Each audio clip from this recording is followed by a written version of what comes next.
Related. I believe we're live. I'm gonna go with yes. Well, hello. How are you? I'm great. I listened to some other podcasts just about, because there's a lot of things going on with like sports and basketball and Celtics and stuff like that. So I've listened to some podcasts, and their entry into the podcast is very, very similar to the way that we do it, where they're like in mid-sentence or discussing a bunch of things, and somebody just happens to press a button, and then the next thing you know, we're on. And then everyone's like, hey, we're on. Oh, hey, everybody, welcome to the podcast. Yeah, I love it. Go Celtics. So how's everyone doing?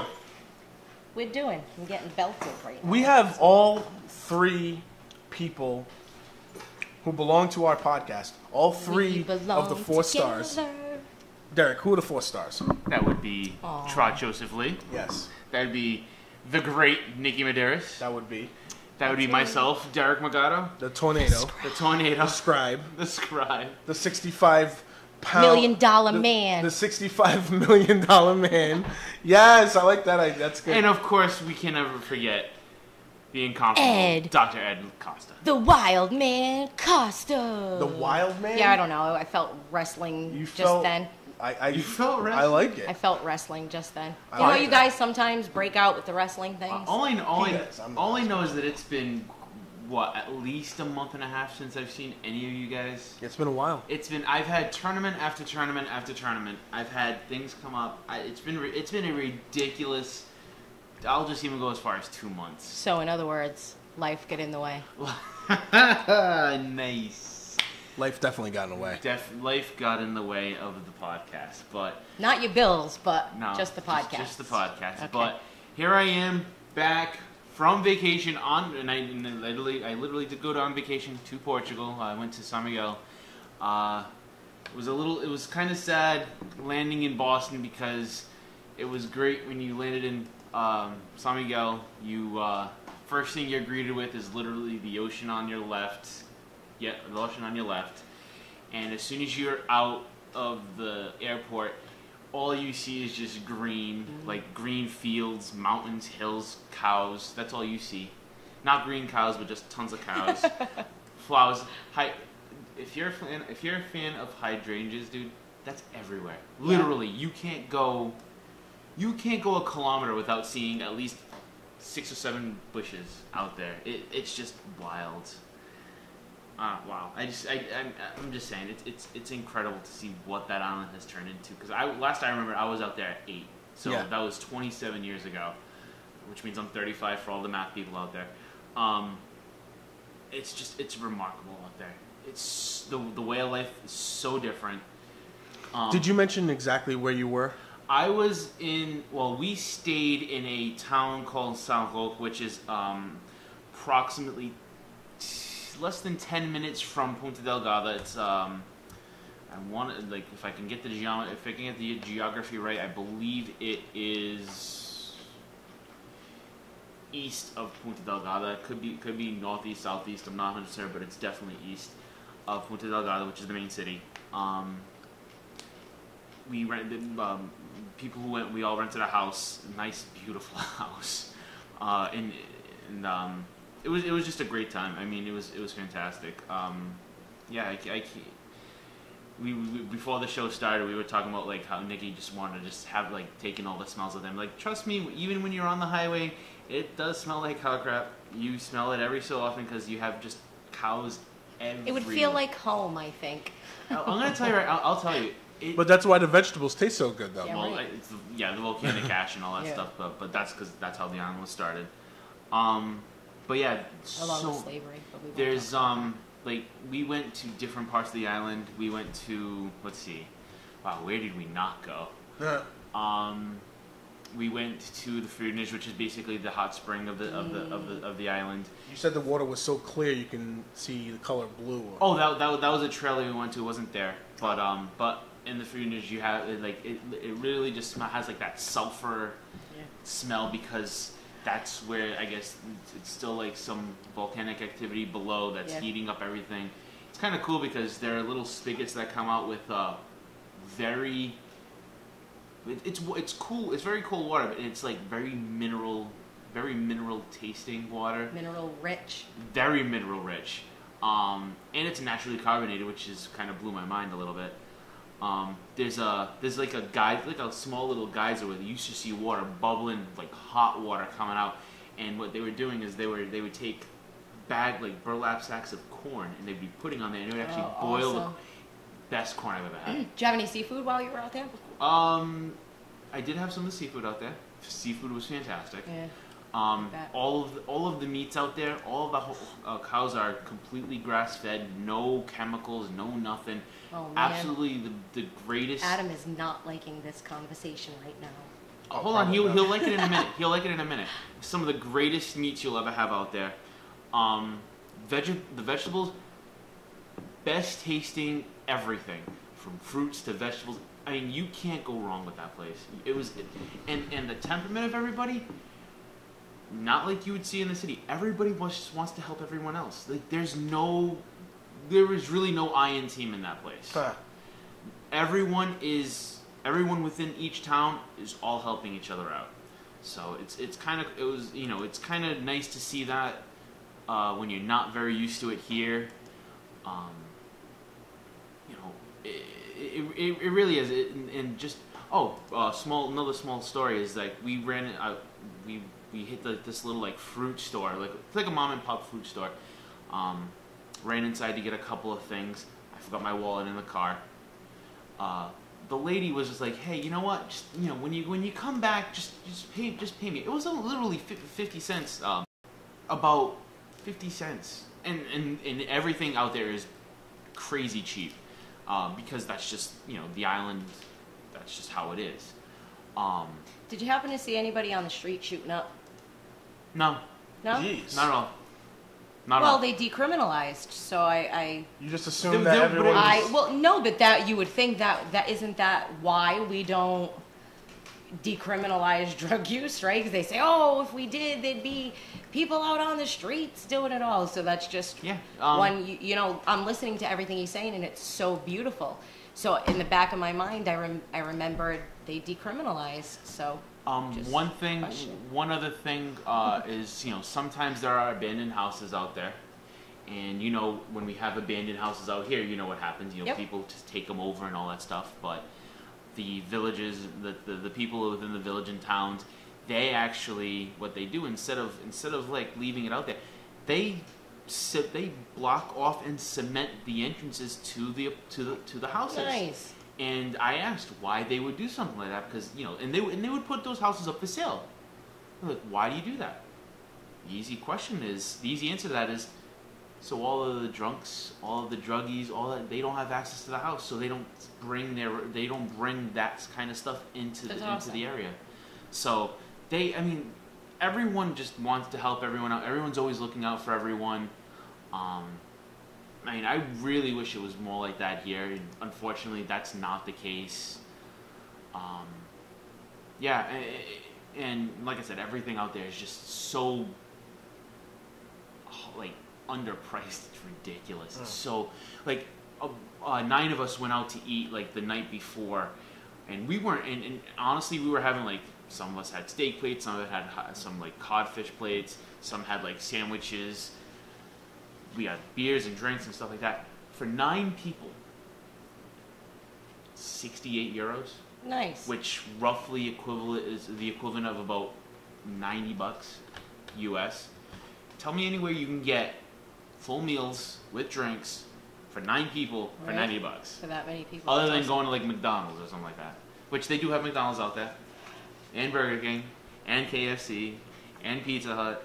Do they sell Charisse? Does Pizza Hut sell Charisse pizza? I have no idea. I didn't go to Pizza Hut. So I'd be curious to see if they did.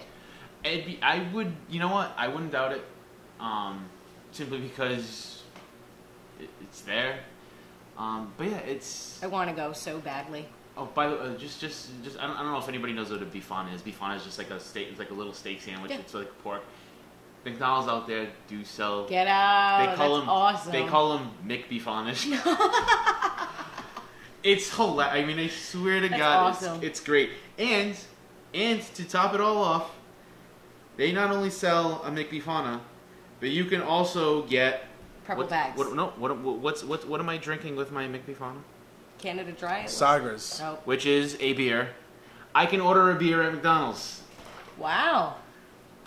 And Look at that. I was gonna have calvert soup, which is just like a green soup. Mm-hmm. Unfortunately, I didn't have it there, but that would have been the complete green bean experience at a McDonald's. Right? Yeah, classic. That's a kind of that's a joke we have going on at work.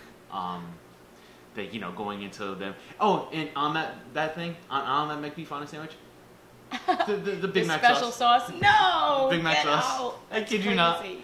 It was so weird. But, That's awesome. I'll probably never do that again. But I mean, it was good. But I just wanted to say Two that flavors I did. you never thought would mix. Yeah, no. Or two flavors that I'll should never do never that mix. again. I just wanted to say that I did it. That's awesome. Yeah, I mean, I can go on and on and on with stories upon stories upon stories. If you ever have the ability to go, if anybody ever has the ability to go, I highly suggest doing it because you will. And no matter where you go, every picture you take has a potential of being a postcard. Mm-hmm. Every picture. The scenery is beautiful. Walk. Mm-hmm. I went on one. It's the translation to it is like the blue lake. It's like a blue pond. I'm sorry, where you walk. The way that the sun hits it, it looks really blue. I mean, dark blue. And the water comes from below, so it's completely. So if you wanted to go into it and drink it, you could. I drank water from it was coming out of the cracks of a mountain. It was the absolute cleanest water I've ever had. You drank crack water. I drank crack water. That's and the Trot and then the look on Trot's face was just great.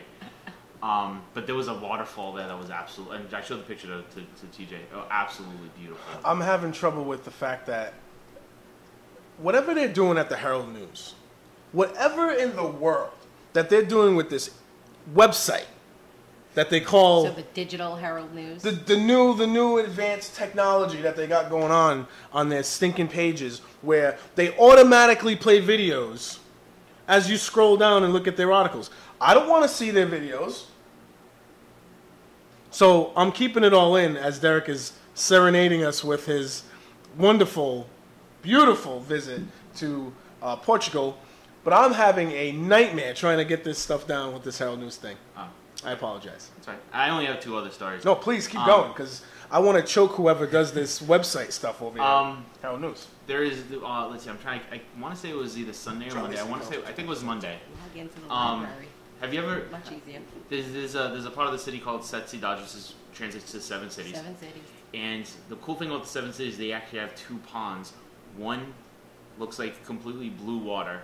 The other one is green water. And it's not that it's dirty or anything, it's just the way that the reflection comes off the water. It's just the trees around it, it makes it look green. There's a story behind why they look that way. I don't remember the whole story, but I think it has something to do with the color of the eyes of the prince and the princess as they were crying, and it filled the ponds. Something like that. But one of the cool things on that little overview is they had an old hotel there. And they built the hotel thinking that it was a beautiful view, that people would want to go there and all this stuff, and the hotel bombed. They did horribly, to the point where they closed the hotel down. Now all you have there is you just have literally there's just the structural integrity of it. Like all the walls are gone, all the doors are gone, like the carpeting is still there, but everything is open.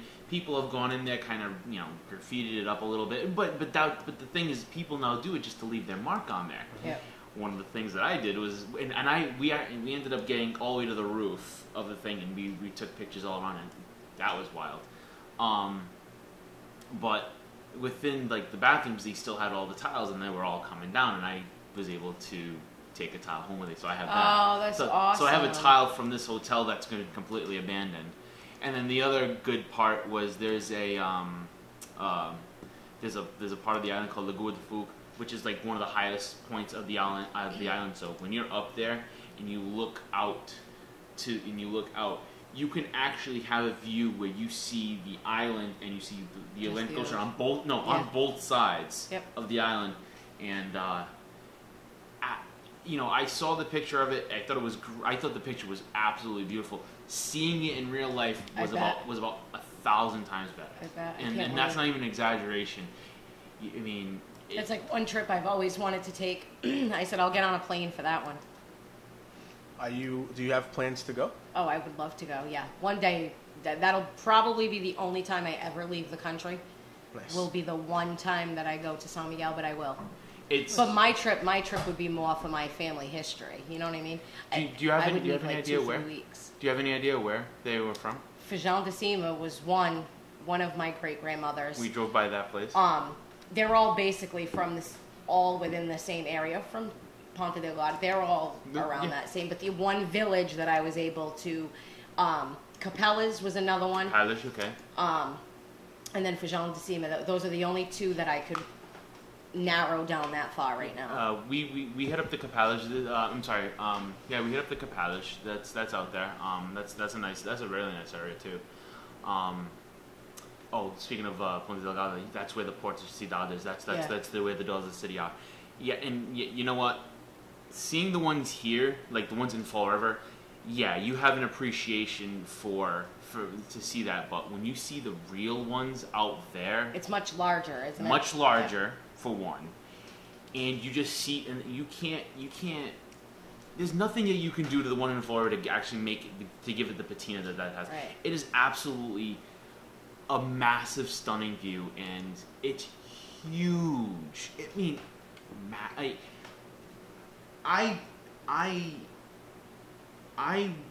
pay I'm probably like a 200th of the size of that thing. It's ridiculous on how massive that really is. And at night it's even cool because it's all lit up and everything. So, I mean, like I said, I can keep talking about this on and on and on. I can literally just keep talking about it. And I'm listening. Yeah, as you're eating. I'm having a spinach we salad. noticed you failed to mention you were eating. See, that's the Puerto Ciudad. What does me eating have to do with anything? So pretty. You usually don't talk when you're eating. Oh, sure I do.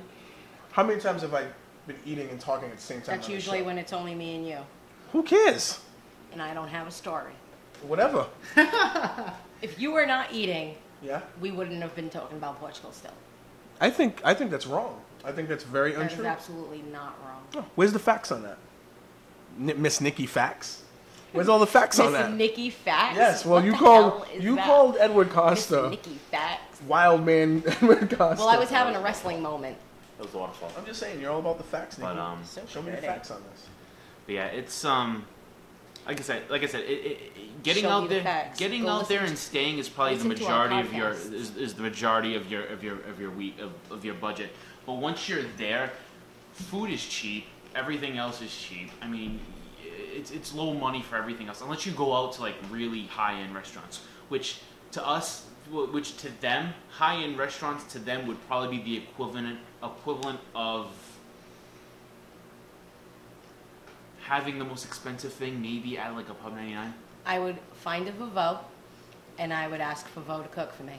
That's honestly, and that to me would be high end. You want to know something? We one of the families that were out there, his cousin invited us over a bunch of times. See? And we had such great meals. I know. I would find a Vavo. There would be a Vavo out there that I could adopt, and they would feed me. Oh. Portuguese women will feed you. Oh, they will feed you. They will be offended if you don't eat. Yes. So I know I could just be like, who is going to cook for me? And somebody would be like, oh, querida. I said I would stop a while ago. I'm sorry, but the other thing is that unlike here, like when and this is just my opinion here, like when you go out to go see somebody, you know, you're out there for like an hour or two, and they always try to like kind of get rid of you after a certain amount of time. They never want you to leave over there. I mean, that you make their day when their house is full and everything. Yeah. It's absolutely like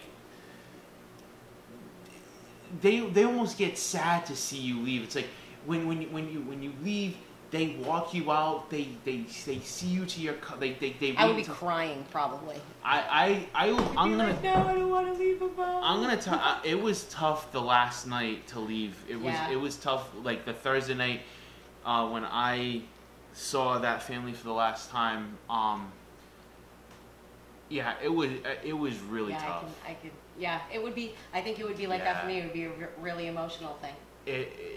Because here's the thing, Both of these guys' eyes are welling up right now as they tell the story. It's no, I'm telling you. To be fair, many people take a lot of pride in their heritage, and Derek is one of those people. I'm one of those people. So I'm loving that he's discussing it and his eyes are welling up. I think it's sweet. It's it was tough to actually say goodbye to those guys on Thursday night. It was tough to say goodbye to everyone on Friday too, but yeah, it was. Man, were there little kids being like, "I don't want you to leave"? No, I mean, they were like 16 years old, and I mean, you could tell that people didn't want us to go, and we had the ability to stay for 2 weeks. We did. I just couldn't do it because of work. My niece couldn't do it because she probably didn't have the time. But you know, if you would have stayed longer, we wouldn't even have you here right now. You're right. Like, I am now a citizen of Portugal. Yeah. Which dual citizenship. Honestly, I know someone that got their dual citizenship. I've debated on doing it ever since. I've debated it. I don't know what it's for, but there are rules like I'm sorry to say, I don't know if you have any Portuguese. I don't know if you have any Portuguese in you, but other than the chorizo that you probably eat from time to time. But and Nikki turned around. And I knew that I was gonna get her. But I think you have to have a lineage back to grandparents in order to have. Might be great grandparents. It might be great grandparents to have dual citizenship, which I have lineage from my parents anyway, so I'm more than qualified. Automatic. My nieces have the ability. My nieces and nephews have the ability to get dual citizenship if they chose, and their kids would have the ability to do that as well because my father would be their great grandparents as well. How many generations in your family have been in the United States? Born in the United States. I was the first one in my family born in the United States. Yes. I'm so old. So I mean, if you want. Fourth. I was for my father and mother. I was the first one here. Yeah. That's awesome. So yeah. So that's the. All right. I think I've spent enough time talking about this trip. No, I think I have. I think there's. Well, I appreciate the conversation. Now that we've kicked off the show on a bright note, let's talk about the city. No, I actually, you haven't been here in quite some time. Not just because of your trip to Portugal, but for many other reasons, work and everything else. So I figured, like, you haven't had any time at all to do any kind of talking on this show. And then, so I want you to be able to have the time you want or have. No, so. I mean, I've had a lot of pool tournaments come up toward the end of May, June area. That keeps me busy. Whether it be state tournaments for 8-ball and 9-ball, running what we call AMIs or qualifiers, that stuff all had to just get done within the amount of time we had. And between that and work and this and that, it just life got in the way of the show. I want to mention something too, and I want you to take this in a good way. You've had some life changes going on. Right. However you want to go about talking about that, you can. I'm not going to put it all out there. That's fine. I have no problem talking about it. But what I've noticed, Derek, the trip, maybe it was very relaxing to you. Maybe all the work that you've been putting on yourself. Mm-hmm. You're not stuttering. You're not nervous. No. You're not. Wow, I didn't. Do you understand now what I'm that saying? you say that, yeah. You sound way more relaxed than you ever have doing a podcast with me. Well, he's happy. You're very giddy. I'll call it giddy. Well, all right, but I mean, some of the story people know. I mean, earlier in the year, like mid-January, I went to Florida. I knew there was something wrong because the amount of water I was drinking was ridiculous. I could never be. I was always thirsty all the time. At that point, I was at 300 pounds. Not afraid to say it. I knew something was wrong. So I finally, after 8 years, got to my doctor and said I need to book an appointment so I can have a physical. And funny, they had my charts all stored away. They had to bring it all back out, which was kind of funny. So went through the whole gamut. At that point, now I would say about a month and a half or so passed. Call it 7 weeks, if you will. By that point, when I went to see my doctor, I already dropped from 300 pounds to about 265. So I already lost 35 pounds. And all I really did was I just drank water and kind of started watching what I ate. And then that's when I got diagnosed with type 2 diabetes. Worked my ass off to get that under control, which it is. Saw the nutritionist, followed up with my doctor all the time, got my A1C score down, and my A1C score was 11.4. It was 9.0 when I last checked it. I'm gonna go for blood work toward the end of July so they can redo it. But I currently stand at 230. Last I checked, it was 239. I could be less now. Chances are probably not because I went on vacation. But I weighed myself when I came. Probably will be less. I weighed myself when I came back, and I didn't. And on a scale that isn't like a really good one, but it was exactly where it was when I left. So it looks like I never gained a pound. That's awesome. But I'm on your Facebook, and I'm seeing that you're also running or walking and doing a bunch of exercising too, and that all factors in. Everyone thinks that it's one thing or another. I'm also a diabetic, if people don't know, and it all factors in. Mm-hmm. It's not just one thing. You can't just stop eating bread and all of a sudden everything's going to be fine. It's got to be a combination of decreasing some things in some areas, increasing exercise, being careful, drinking a ton of water. Mm-hmm. Like that all matters. So. Yep. I mean, Chinky. So we one of the things that I did was while I was still losing that weight, I joined something at work, and we did what we call the Couch to 5K program, or a C to 5K program. And what it is, it's an 8-week program. It gets you into the regimen of, even if you've never run before in your life, it starts you really slow with a 5-minute warm up to you run for 60 seconds, walk for 2 minutes, and then do that cycle 8 times. So basically, what you're doing anywhere between 28 to 32 minutes of activity, and then toward the end, you start to see run for 5 minutes, rest for 8, run for 8, rest for 3, run for 10 minutes, run 20 minutes, and then at some point, the end goal is to run the 5K, which I ultimately did on Father's Day, and I posted. And although I'm a little disappointed in the fact that I did stop a few times, I posted a time of 31 minutes and 4 seconds, which, from what I'm being told, that's a pretty damn good first time. Awesome. I finished last in my group, which is kind of funny, but you know what? I finished. I crossed that line. I felt like I was gonna die. Not really, but I was proud of the fact that I did it. I mean, I'm still running. I mean, I haven't run because I've completely cut out fast food, except for when I went to McDonald's on vacation because I had to. See. A lot more fruits and vegetables, being mindful of the portions, and doing all that. Trust me, I never thought at the beginning of the year when January 1st, 2017 came, I never thought I was going to be where I'm at right now. I never thought I'd run a 5K. I never thought I'd lose the amount of weight that I lost. So you know what? It does start with you. You have to draw a line in the sand and be like, look, something's got to change. And whether you get the harsh reality, whether reality slaps you in the face or not, you have to be able to just take accountability for the stuff that you've done. Because I mean, I treated my body horribly for the last 12 years, and 6 months. Your body's a really resilient thing. It can fix itself quick. That's what I've come to find out. But you can fix yourself quick, and you can get yourself back on a good track. And then it's a matter of staying there and having the willpower to do it.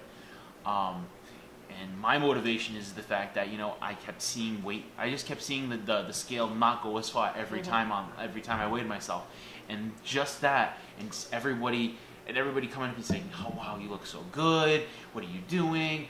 And the weirdest thing is how people keep saying that I'm an inspiration to them, and that's just weird to me because honestly, it's That's awesome. it's just weird to hear that but if that's what's causing people to do it, then great. When people are overweight, they go into a cycle of, I'm going to start eating right today, and then they cheat, and then they feel bad, and then they eat, and then it becomes. See an how you emotional just said thing. cheat? It's not cheating. If you're craving something so bad, it's okay to eat it. But I also said the word diet, right? So That's a bad word. exactly. So that's my whole point. If you're on a diet, you leave yourself open to Yeah. cheat, right? Yeah. But if it's a lifestyle change and it's a different way of thinking and acting and behaving, and this is really what it comes down to is behavior, then, and that's what I was trying to get to in that cycle, it's a behavioral thing. But what happened, you mentioned a couple of things that even I talk about from a behavioral standpoint with, kids I work with and parents I work with. You got a lot of positive reinforcement once you made structural changes to how you do your everyday routine, right? Very positive. And then the cycle of positive reinforcement became, so there's unhealthy cycles, right? And then there's healthy cycles. You got yourself into a healthier cycle just in your routine, which then became, more positively reinforced as you saw more progress. Right. It's funny because one of the best examples I have is I have my friend Ryan, who lives out in Dartmouth, and I hadn't seen Ryan in a while, and then I walked in, and I think at that point I probably shaved the beard. Yeah, and yes, I also did shave my beard. It was a 9-inch That's beard. coming back. It's not coming back. I don't know how I lived with it for a year. I really don't. That thing's not coming back. You're never going to grow that beard again. Not that long. If I do it, it won't be that long. Once Game of Thrones starts, Nope. winter's coming. November. Once Game of Thrones starts, No he's going shave to go. November. Yes, The second there is any kind of charity event, no. you I'm will telling you right now. say, I had no choice. No, I won't do it. because Did this beard XYZ." represent like the bigger you? Is that why you don't want Oh, it well, back maybe. again? No, not really. It's just I told myself I was gonna grow it for a year, and then after that, I just want to see how You feel long. like chicks don't like the beard? No, I didn't say that. 'Cause Girls they love beards. yeah, Not beards, goatees. They love beards. That's why do you I think? have and I'm yet back, to I'm- meet a chick who's liked a big beard. Oh no, there are plenty. But there has to be because Yes. a lot of guys now I notice. You know what though, guys? It's making me look at y'all like you look the same.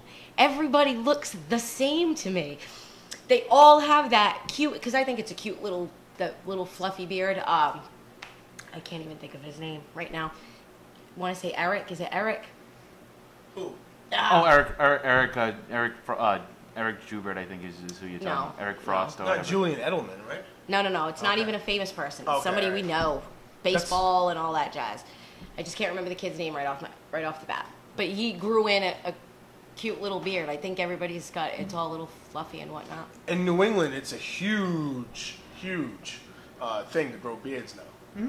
It is. New England, so I mean that's everywhere you go. Everyone's Younger guys too, and that's a Yeah. little bit different where I'm not used to it. Maybe that's why I don't like big beards myself. I'm not saying that I don't like looking at people with big beards. I don't care. I have to keep just I don't wouldn't- have a huge beard or anything, but I keep what I keep because I feel like my face is empty without it. No, it was no shaving the beard off was definitely a lifestyle change in and of itself. I still find the picture that I have of the girl who I go to that does my hair with the look that she has with the clippers going into ready to, I still find that picture to be the absolute most hilarious thing ever. But you know what? It's not just that. You know what? The truth be told, the positive reinforcement goes much further than that. I mean, everyone says, "Oh, you look so much better," this and that, but it is very psychological because once you start with one thing, everything else is like I said with my friend Ryan. He looked at me like, "Whoa, what happened to you?" He just didn't expect to see that much of a change, and then just him seeing that made him want to lose weight, and he's lost a good 20-30 pounds. So if one person gets to the next person, and that person gets to one more person, and that just keeps going, you just have a massive cycle of people that are willing to change, and not just change, but change everything about themselves that they can get healthy. It's not a hard thing. It really isn't. Everything that you do, it makes sense. Eat less, you lose weight. All right, I have a question for you though. Go ahead. Because when I lost weight, so the question that I have for you is, when you look in the mirror at yourself, do you see it yet? Or do you question, and I am going real for a moment, because do you question what everybody else sees? Like when you have everybody saying to you, wow, you look so great, you know, you've lost this weight. Can you really see that in the mirror? Or when you look in the mirror, do you still see maybe a little bit of change, but do you question, like, wow, what is everybody else everybody else is complimenting me so much, but I don't see it?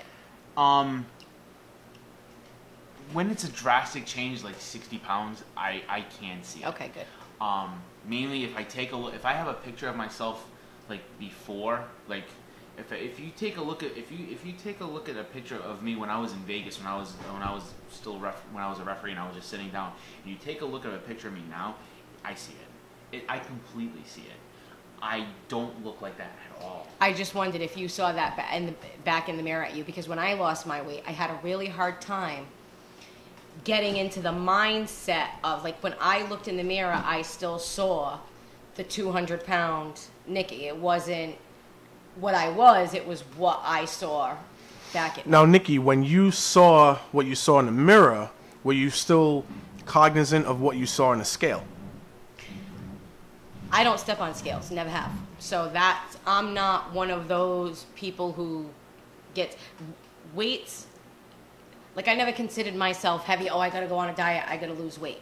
I was always thin growing up. I was very, very skinny. Even in high school, you know, when everybody has that little pudge, I had my little pudge. It was after I had my daughter, my oldest daughter. I gained 60 pounds at my pregnancy, and it took me almost 10 years to lose it, to even start losing it. And then by the time I started losing it, it was a good 6 years before I was back down to my normal weight. But that's completely without diet. I do not diet. I changed the amount of food on my plate. That's literally the only difference I made. I don't eat out. Right. You guys know that. I prefer to eat at home. And I choose what goes on my plate. I don't ever, like, you go to buy a set of dishes, and the plate's humongous. Mm-hmm. I tell everybody, just use the smaller plate, and that alone, you'll start seeing some weight come They call that portion control. Yeah, basically. it is a big difference. Plus, it's a big mental thing where if you have a smaller plate and you load it with and you fill it to the same, like, I'm not saying the same amount of food that you put on a big plate, right, but an equivalent amount. Visually, your mind thinks that you've eaten a lot more. So that in and of itself gets you to the way you want to be, like, very easily. It really, really is. And that's one of the things that I did. Was like, you know, on Saturdays we do, on every other Saturday we do a men's breakfast at my church, and instead of using the bigger plates, I would go in and get a smaller plate. It would look as full as everyone else's plate, but I have less food. So in my head, I'm already thinking I'm eating less. Well, I mean, I'm eating enough, and I'm eating just as much as everyone else, but it's less. Mm-hmm. So you're getting the food that you like, and I haven't given up anything. I still eat bread. I still have pasta. Good, I still good. have everything that I will. I mean, every so often I will go out and have a dessert. I will have moderation, man. But I mean, I don't have dessert every time I go out to eat. Yep. I don't. Good for you. I mean, I don't have bread with every meal. Yep. I don't have pasta every meal. I don't have this plate of food that I have to say I have to eat. No. I mean, it takes time to get to that point.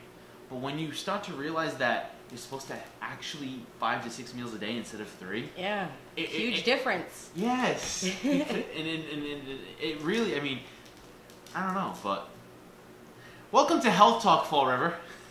Hey, we talk about whatever we want to talk about here.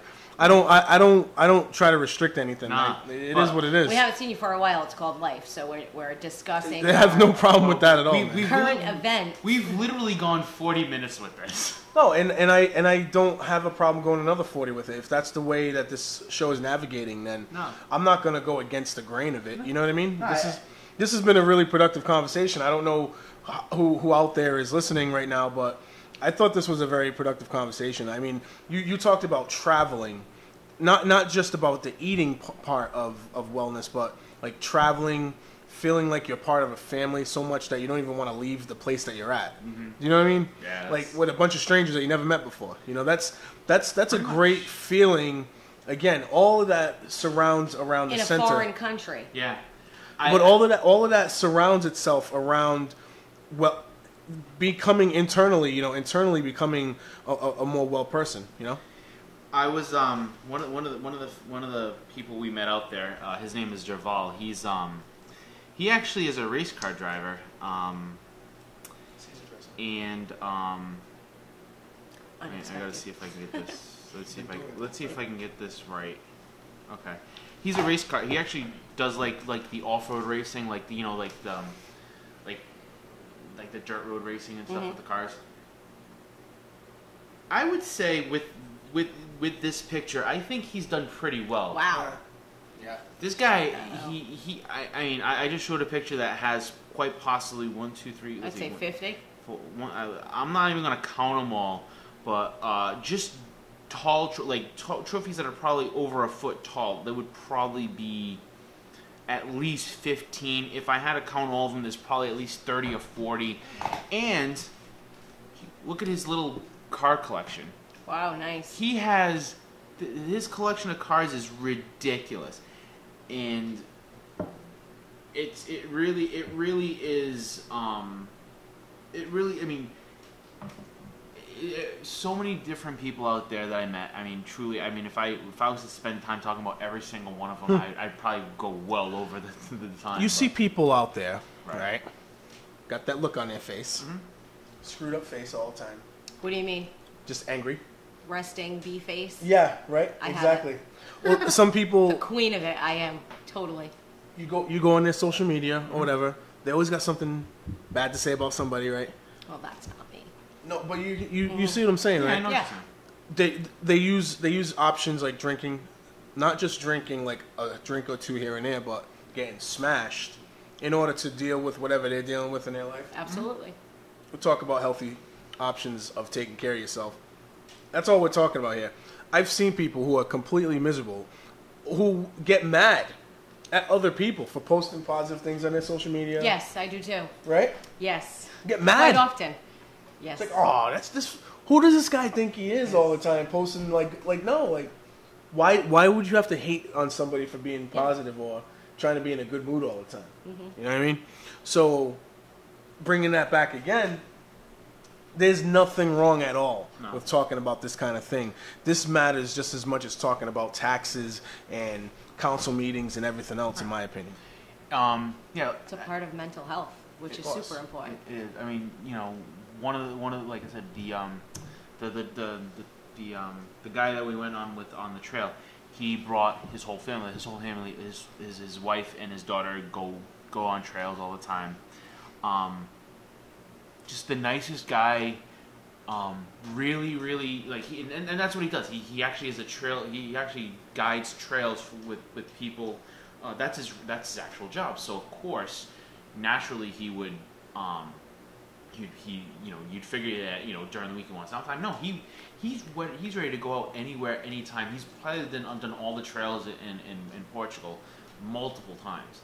So he's very quick to say what's up with this, what's up with that. This is here. This is what. Sometimes you'll see this depending on the time of season, and that like I said, the trail that we went to, you will never see that in a book of Portugal, simply because there's so many things that you can do. I mean, there's so many places to go. There's so many things to see. Those trails are like the excursions that you don't read about. And I'm so glad that I went and that I did it. And going back to the whole weight loss thing, if that was me 6 months ago, there is no way I could have done that. No way possible. I'm glad you had fun. I had. You mean from a physical standpoint, or from a physical standpoint, from an endurance standpoint? Because the whole trail was roughly, I'd probably say we did. I think he said about 6 to 7 kilometers. So that breaks down to roughly 4 to 5 miles ish. nice? Probably around about 4 miles, less than 5. I know that. So yeah, it's I mean, I would have never been able to do that. No way. I mean, now there's no way I can think of, because we were going, because the way the trail was, they did it nice, because on the steep parts they actually built in steps to help you down, and there's steps all around. But I would never be able to hike those inclines. Never be able to take all those stairs if I weighed 65 pounds more. Mm-hmm. I couldn't. This is a true story. When I came back, I had a backpack with me that weighed about 17 pounds, because I packed a couple of things in there that I didn't want to check into my luggage because I didn't want to break. I had a hard time walking around with just 17 additional pounds on me. Imagine what would have happened if I would have walked around with roughly 63 pounds on me.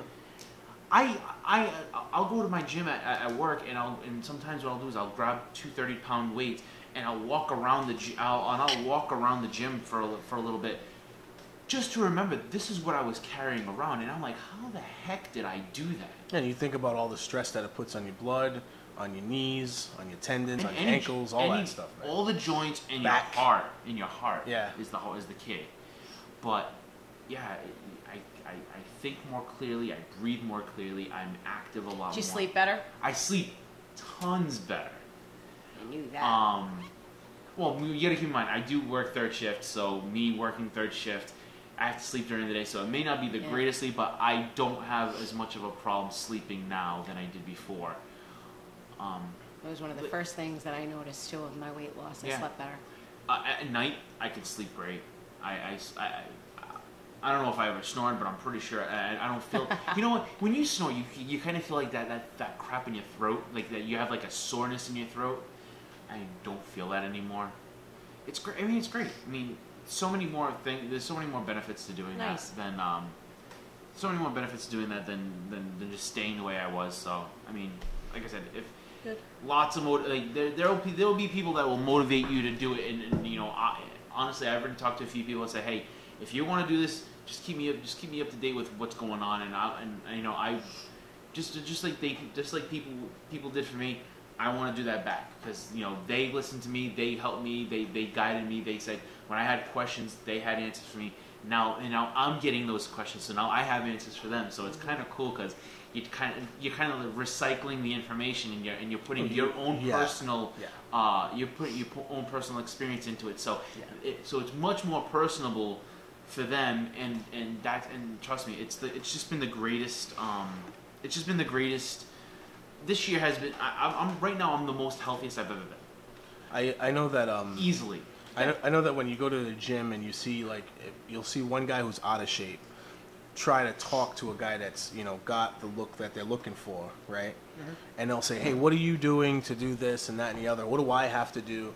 That person that's going up to that guy, they're already in a wrong place already, because of something you said about bringing your own experiences and bringing your own level of what you do to improve. That has to come from you. You can't copy what somebody else does. Somebody can give you some advice, but you're not gonna just, this is exactly what Arnold Schwarzenegger does, so I'm gonna do exactly this, and you're gonna end up looking like him. You have to find your own way, your own habits, your own, what works for you. Just remember, every lock has its own key. You're not going to be able to impart what you do to somebody, because they're going to have a slight variance on that. And if you try to take a key that has a slight change in one of the grooves and put it in the door and try to turn it, it's not going to lock. And advertisers take advantage of that kind of stuff. It's absolutely. Right. It's hilarious when I see all of those health infomercials and all those fads and all that stuff. I think to myself, I'm like, look, I did all that without you. I did all that without buying into your mentality. Those people in those commercials that are using that machine did not use that machine to look the way that they look anyway. Absolutely not. I'm sorry, but Chuck Norris does not use the Total Gym. Billy Blanks, come on now. Do you remember Billy Blanks in the 90s? By the way, I think he died, just so you know. Tybo. Remember that? I think he died. Everybody loved Tybo. Even I was into Tybo. Yeah. Get it. Yeah, I couldn't tell you. I watched it maybe once. That was Exercise is exercise. But That's the way I that's look the at thing. it. All that was, it's exercise. That's it. It's making you sweat. Yeah. You can if you can sweat for 25 to 30 minutes a day, you're done. That's it. Walking is one of the most fantastic things anybody can do. And we have, and honestly, we have a great. The Quequechan Trail is so nice to walk. If you can get start where where Travassos Park is, and you walk that thing all the way to where the base of Westport is, and walk your way back, that's 4 miles. You can do it in about an hour and a half, if you take your time. It is a beautiful. Bring view. your bug spray. Yes, bring your breakfast back. It's a beautiful view. Bring a bottle of water. Enjoy what you see. I like walking at the cemeteries. Dude, there's a lot of people do that. My favorite thing in the world to do is take my bike out to Bristol and go on it's like almost a 20-mile ride up and back. It's 14 and a half up and 14 and a half back. So it ends Of course, up. Trot has to trump us. Be like, yeah, I'm going to talk about the 14 mile. What was it? How many miles? I'm not trying to 14 trump and a half? anyone. I'm joking. I'm just trying to say that everyone has I their needed thing. to crack a damn joke. And it always It had to be at my expense, right? Yes. And it always comes back It's to fun Trump, that way. all right? Dear Lord. No, the East Bay path goes from Bristol to Providence and back. You guys kidding me right now? You guys kidding me right now? You guys kidding me? Works so fast. And the funny thing is that we didn't even do do anything. anything. You guys just looked at each other, killing me. But It's Me like, and Derek anyway. can't even look no, at each other. you guys have to look in opposite directions when I talk. We have to have those horse blinders on. you know on Jeopardy, like in Final Jeopardy, how they put those dividers up. Yes. That's how Yes. Trot wants us to be right now. Yes. He needs With the dividers buzzer? up he needs the dividers up so we can't look at each other. It's like I'm just saying it's a nice time and I love it. I like the What fact that is it's all. City Council, Trot? I was playing like I was on Jeopardy. But it's right on the water. It's like almost the entire ride is right What is this? on the water. Trot Trebek. So you get a whole bunch of nice. I guess we're done talking about this stuff now. Nice. All right. I mean, What are you looking at now? that was the gelato I had at the tea factory. Oh, nice. Oh, so weird. Oh, yeah. Yeah, they actually have their own tea factory. It was cool because that was sorry, man. I mean, just going back through all this is pretty wild. It was kind of cool because I actually saw them harvesting all this tea and bringing it in, and from start to finish, the whole process it is kind of wild. Sorry, I'm all done. Like I said, Good. if you all want to see Portugal, get out there because trust Was me. João Valdez getting the tea? Sorry. Wow. Actually, the place. You know Juan Valdez with yeah. the coffee? João. Yes. So I said João. It's actually Goriana, by the way. You're welcome. Yeah, Goriana. Oh, you get free samples at the end of the tour. Delicious tea. Very, Nice. very, very good. They sell it here. Oh, yeah, I'll tell you that part afterwards. Hey, look, Quequechan River A Trail. letter to the editor. I actually found this on this wonderful website called theheraldnews.com, where they have all this great technology. Anyway, Sarcasm alert. yeah, sarcasm alert. Number one. Written by Digital Janice future. Veloso. Many people. I don't think I'm going to read the entire thing here, but I think that if you feel like reading or learning more about the Quequechan Trail, the best thing to do is actually go down there and walk it. Like I said, bring your bug spray because it's right near like ponds of water and things like that. Oh wow, are you serious? People are abusing the damn animals. What the hell's wrong with people? What's the matter? Keep reading. Read the second sentence. So many people have been out enjoying the beauty located along the Alfred J. Lima Quequechan River Trail, but there have been some reported instances of abuse of the animals that live on and near the river. It is important that all residents of the city learn to take care of the water, creatures, and plants that call the Quequechan River home. Events are being held to educate people and to promote the natural resources located in the middle of Fall River. That's horrible. Yeah. But what? Wait a minute. What are they doing to abuse the animals, and how do we know that they're abusing the animals? I don't think Because there's here's any, the thing: if we built a trail on their land, are they climbing up onto the trail? Yeah, they and are. Maybe. They are, but I mean, does it give the right to you to go up to them and potentially? But is that happening? I don't. That's well, where I'm saying, that's like, what I mean, I would assume that that's where the abuse. is When coming we from. read an article like this, it's not going to be able to answer, questions we may have, but maybe going to some of these things, we'd be able to get some more of those answers. The volunteer group Friends of the Quequechan River Rail Trail is hosting a week-long series of walks, talks, and activities along the trail from July 17th to the 22nd. All events are free and are appropriate for adults and children. So there you go. Maybe you'll ask those questions Actually, on that one. I didn't even know there were turtles on the trail. I know there are ducks. I know there are swans on that trail. I never saw turtles, so that's kind of cool to know. There has been a lot of discussion in the city lately concerning the turtles on the trail, which is what he's mentioned. Bob Schneck, the owner of Animal Instincts and Wildlife Guru, will talk on the wild turtles that call the Quequechan River home. And then Miss Veloso, and Janice Veloso was part of a group a couple of times that I've been with that has done cleanups down at Britland Park. Nice. So they really do care about that area quite a lot. So there is a genuine, from what I've gotten from Janice, there is a genuine effort from her, and not just some type of, grandstanding, look at me kind of thing. Like, she really does care about that area, the animals and stuff like that. She's going to facilitate a walk and a talk about the animals that call the trail home and how humans can impact on the environment and things like that. So, again, Monday, July 17th, they will be at Britland Park, and that will be starting at 11 a.m. On Wednesday, the 19th, they'll be there again at 11 a.m. And on the 22nd at 9 a.m., they'll be there again. And I think those are pretty, if you're looking for something to do with your kids, I can't think of anything more, more Fall River related and, genuine. And this doesn't cost you a dime to go down there. You can probably bring your food down there and, have lunch and picnic. Are there and stuff picnic like that. tables? There are tables on it, yeah. So it would be nice. I think that's pretty I good. know down at the end toward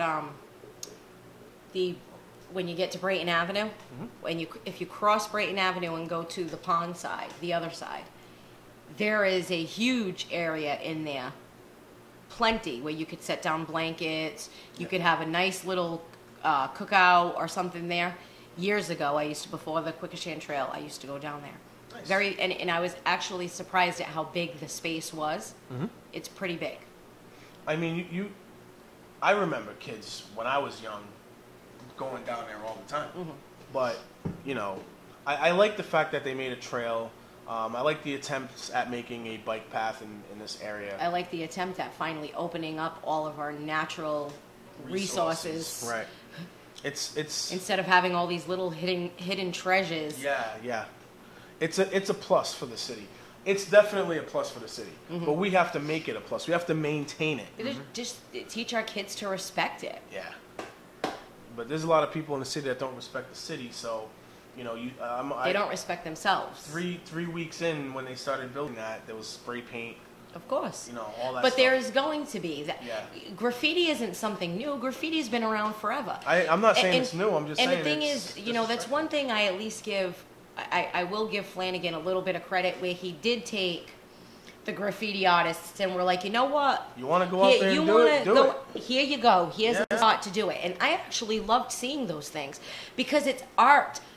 We can look at it and say it's graffiti, but even if that kid is spray painting their name, the reason they're doing it is because they want everybody to see their art. Expression. It's an expression, But at the same time, I think that let's do something for our graffiti artists. But I think tagging the Quequechan Trail the way it was in that setting was not about art. It's and not expression. appropriate. Right. But wasn't about I would like art to and open. expression there. I would like to was open more up the about, city, though. In my opinion, that was more about disrespect than it was about anything to do with art and expression and graffiti. To me, that was just being straight disrespectful. That's what I don't like. You know what I mean? I don't have a problem, like you said, expressing it in the right set, but to go and just completely disrespect people I don't know who did it though. So if it's a 10-year-old kid or a 13-year-old kid, to them it's going to be like, look what I'm doing. I hear you. So I just that to me, it's going to be, those things are going to happen when we open up a brand new park or a brand new playground. It's not uncommon for there to be graffiti written on it a few days later. I think the lack of respect in the city translates to how we litter. You go down the street, it's just. You mean how we litter and then they want to have prisoners come clean it up because just regular citizens are just too good to pick up trash? I don't know if who's good or not, but no one else is doing it. You know?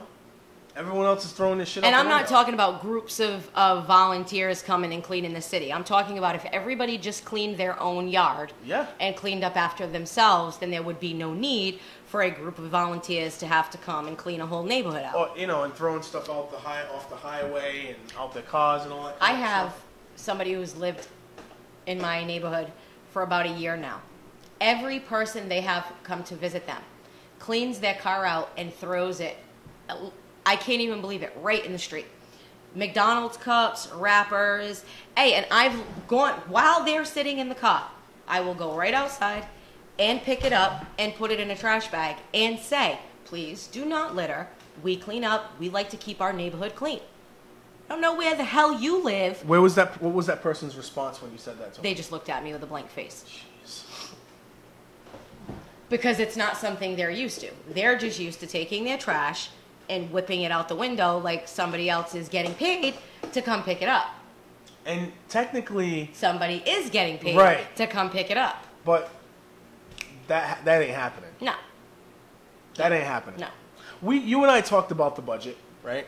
We talked about the fact that I believe it was 10.4% of our budget this year is going to go into retirement, and 5.7 is going to go into the maintenance of the city.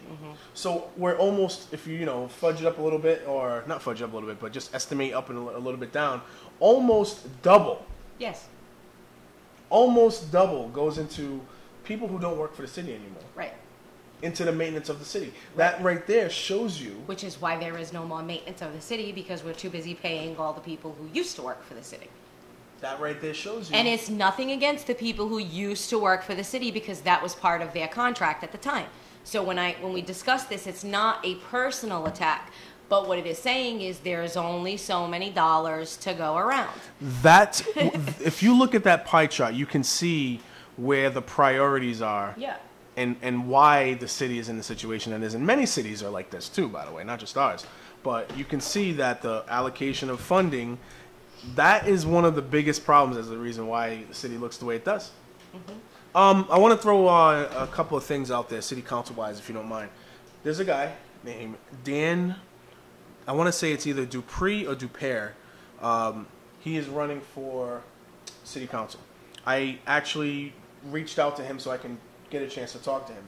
He and I sat on the side of each other at one of the budget meetings that was out there, where the council decided to vote to reduce the budget, and then I guess it became a really big sloppy mess, because first Jason walked in I heard. and sat at the table. I heard and, it was a show. Yeah. I heard. And then Council President Kadim, lost his composure completely and started to just cut the mayor off when he was Let talking. his ego get in the way. Yeah. Sometimes life gets in the way. Yeah. And Ego. sometimes egos get in the way, right? More often than not, it's the ego. So Sean's ego definitely got in the way because he was not allowing conversation to actually go back and Right. forth.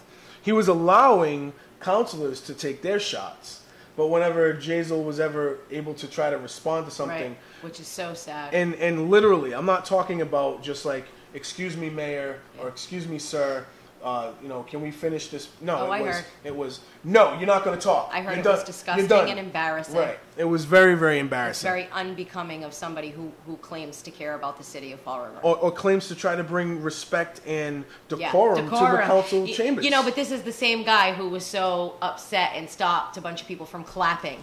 Clapping upset him. So this Well- is where we go to the ego, because it affected him. Absolutely right. Because it's making him look bad. We don't want the council to look bad because Jazel comes. Because here's the thing: for years and years and years, we've had our own damn city councilors. I'm talking to you, Linda Pereira. Say, why doesn't the mayor come down and talk to us? We need the mayor to come down and talk to us. When the mayor comes down to talk to you, your council president is like, nope, you can't talk. Yeah. Nope, you can't talk. Yeah. They don't want him to talk because what he has to say is valuable, and he doesn't want people to hear what Jazel has to say. I brought that up to Dr. Mike and WSR It's sad. a while back, how all the counselors, when he was going down there in the beginning of the year, he was going down to the council floor, talking to these people, and because he was making them look a little silly here, and especially seat 1, they all started to complain about him not being there. And then I'm like, well, now they're complaining, where is he? Where is he? He's there on the floor, and he's getting.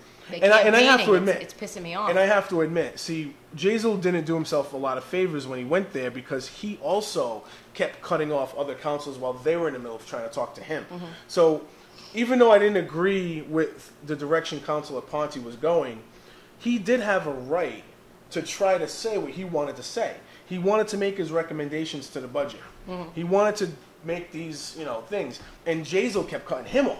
So Jazel gave him what Kadeem Was gave doing Jazel. It's him. just sad. It's I didn't sad. like that. I didn't like that. I felt like all Jazel had to do was step back and sit back and listen to what the councils had to say and then gross. respond. Why can't they just act like grown-ups? Like, it's But so sad. what was really a big problem for me, one of the biggest problems for me was the whole sequence of events was Rich Cabaceres, seat 1, was in the middle of trying to go back and forth with Kathy Viveras, right? Again. Yeah, that's what he was doing. It's like his arch nemesis. So he wasn't really addressing a lot of things in the current budget. What he was doing, and the argument that they kept on trying to put forth was there was no foresight, there was no planning.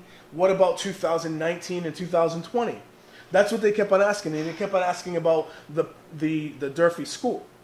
So he kept on asking these kind of questions, and then I guess he made some kind of snarky comment at Kathy Ann about it's not my fault your numbers are fuzzy or something to that nature. He's just something very, very rude Ignorant. to him, right? Disrespectful. And Councilor Kadeem, the council president, Mr. Decorum himself, Let it go. did not say a word, right? Picking and choosing, it's disgusting. And so a person in the crowd said, I can't believe he just talked to her like that.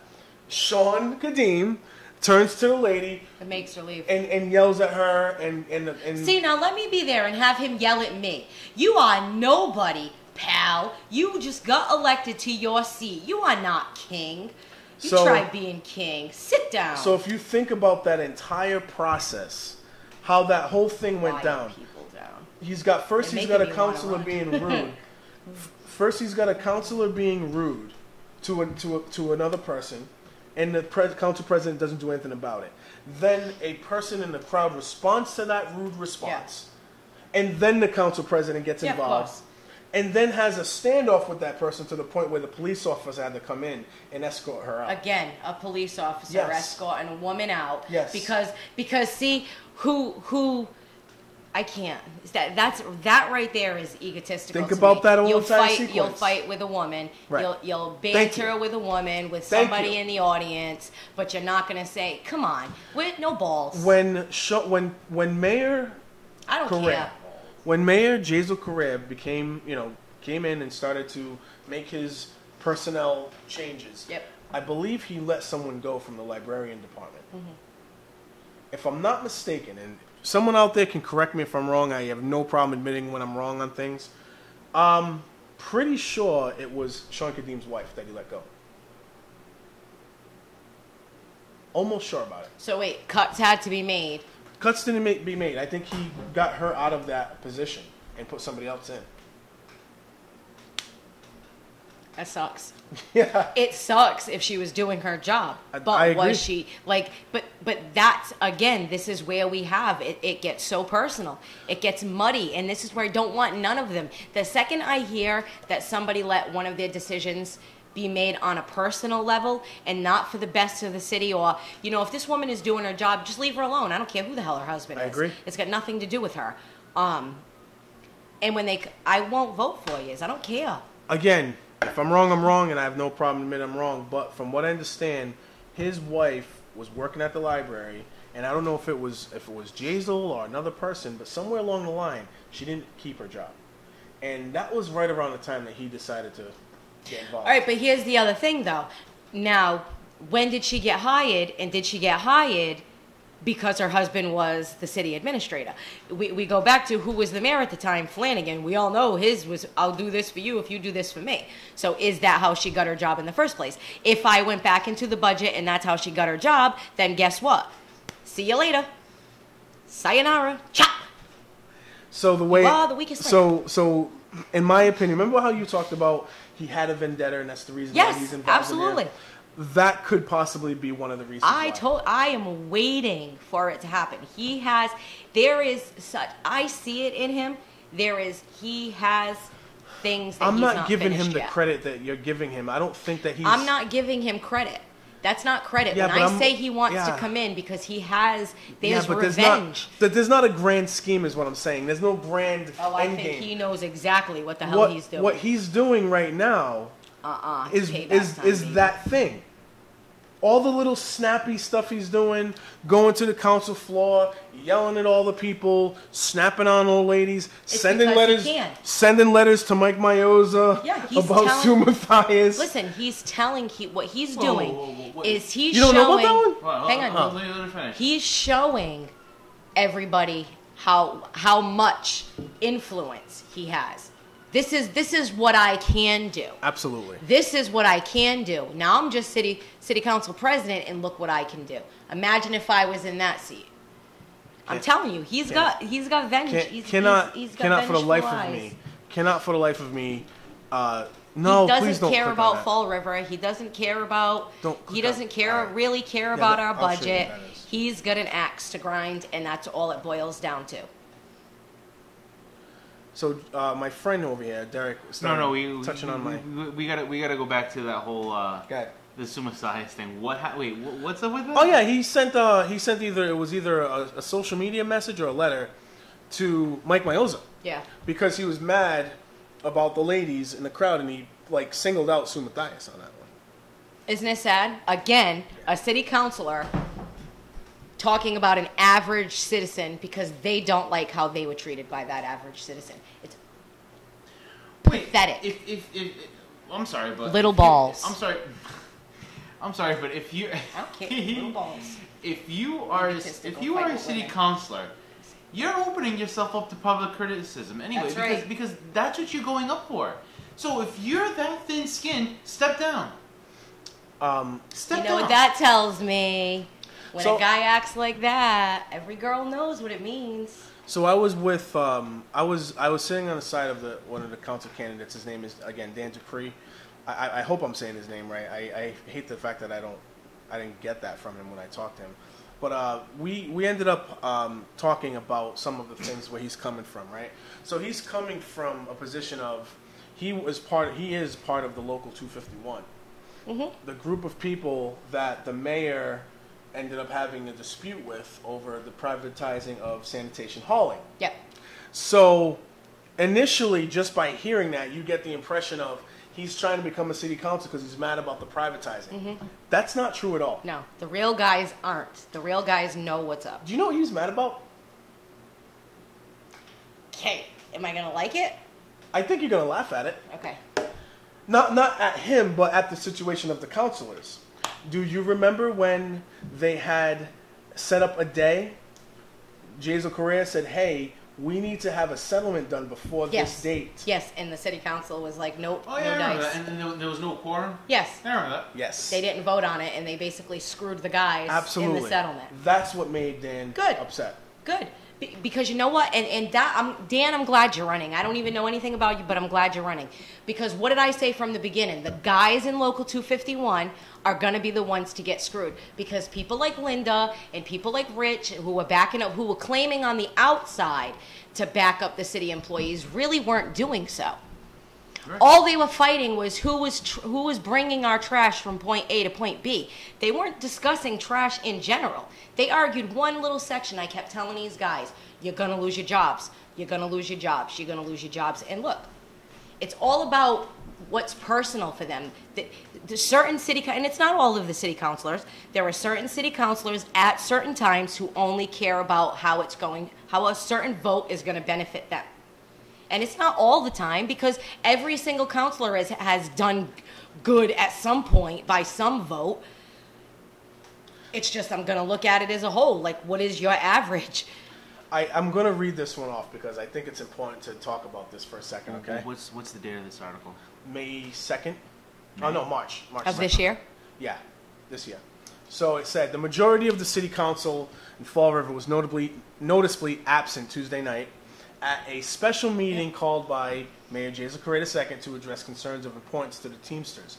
The issue before the council was a discussion and vote on a collective bargaining agreement between the city's Department of Community Maintenance and Teamsters Local 251. Also on the agenda was a vote to approve a $245,000 settlement agreement that had been reached between the city and Local 251, which would have effectively ended the high-profile lawsuit that was filed by the union following the privatization of the city's trash pickup. According to the mayor's office, all 9 city council members received the settlement agreement and proposed changes to the collective bargaining agreement on February 16. This allowed time for the council to review and prepare for the regularly scheduled February 21st city council meeting, where the item was slated to be formally discussed and voted on. That process was not followed. Councilman Richard Cabaceres instead motioned to refer the contract to the council's finance committee. However, it was seconded by Council Mitchell, and it was passed unanimously. The next finance meeting was to be held on March 14th, which would have put the city in the violation of the March 1 deadline to address the collective bargaining agreement. That's why the mayor put that meeting out there so that they can vote on it before the deadline.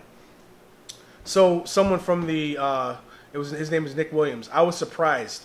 The next regularly scheduled meeting of the Finance Committee isn't held until March 14th, and one of the terms of the settlement clearly states that on or by March 1st, the city agrees to the sum of $245,000 available for payments to members or former members of the bargaining unit. When Rich Cabaceres was asked why he made a motion that put the city in direct violation of the agreement, Cabaceres said, "The administration never told us that there was a deadline included in the settlement agreement. None of us knew about the March 1 date." That means nobody read the agreement. There you go. The council had 5 days to read a 3-page people. document. The council, I'm going to say this again. The council had 5 days to read a 3-page document, and not one of them caught that March 1st deadline. Oh, wait a minute. I remember this thing because it was like section 6 or 7, if I remember correctly, that it explicitly had that date there. So, and I'm sorry, I don't think I'm the smartest dude in the room, and I hate reading and I hate reading as much as probably whoever. But I saw it. And of course, then you have all these councilors who claim to have this love for the city.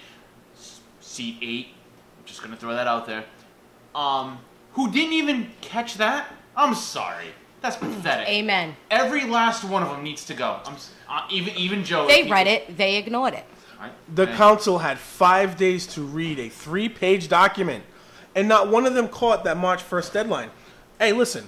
If someone makes a mistake, they make a mistake. Okay? All 9. Oh no! I'm just saying. If all 9 made a mistake, all 9 made a mistake. Whatever. But they had a special meeting and a second chance to correct the mistake. That's what it says right here. And they did. It says, Williams said that the special meeting was a second chance for the council to correct a mistake that they had made and solve the problem that they created. Listen, if they made a mistake, they made a mistake. If it's a genuine mistake, it's a genuine mistake. Right. Fine. They had this meeting to correct the mistake, okay? Rather than do the right thing and vote on this. Do the right thing. We're going to go down that road soon. The special meeting was boycotted by Council President Sean Kadim, Council Vice President Linda Pereira, Councilman Ponte, Cabaceres, Mitchell, and Councilwoman Pam Lillian. Why am I not Hold on. surprised? Can I ask a question? Can we The followers. Can we get a Blind count on how leading many the those were? blind.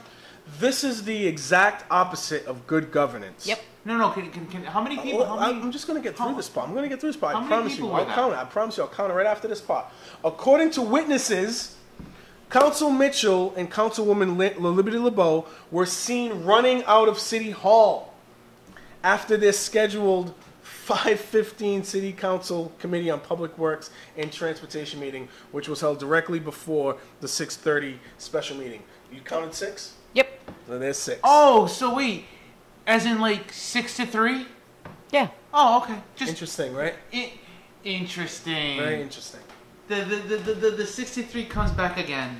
The city council can do. The city council can do what is right for the hardworking DCM employees and for the laid-off workers impacted by privatization. That The they've city- been screwing all these years. The union and city still need to discuss how this flagrant disrespect to Fall River working families impacts settlement, but we hope the city council can ultimately show the respect that is due. I think that this shows exactly Yeah. why someone like Dan Dupree is running for city council. Yes. And you want to know what's going to be sad? Is that when this union ultimately backs one of those counselors that screwed them, Uh-huh. when that union will ultimately back Linda for mayor, They won't. I'm going to call it right Local now. 251 won't. I will call it right now. I don't think they will. That Local 251 will back Linda for mayor. I'm going to call it right now. I don't think they will. And I'm telling you right now. I'm going to who. That's fine. So who are they gonna back? Who are they gonna back? Tell me. They don't have to back anybody. They're gonna back Linda. I guarantee it, because Linda's gonna basically proverbially be on her knees, which is kind of gross to think about. All right, I need to say this because I believe those 6 counselors, yep, you 6 counselors, intentionally wanted to go against the contract. They wanted to, because had they, right, let's check this out, the city could then be sued, right? And we all know that that several of our sitting city councilors love when the city of Fall River is being sued. C6. So much so that they will go to court with the group suing the city of Fall River and include themselves and say, we are fighting. So Jazel winning this is what I'm talking about. This being signed, if they would have did it by March 1st and everything would be okay, makes Jazel look good because, man, he privatized and everything worked out, right?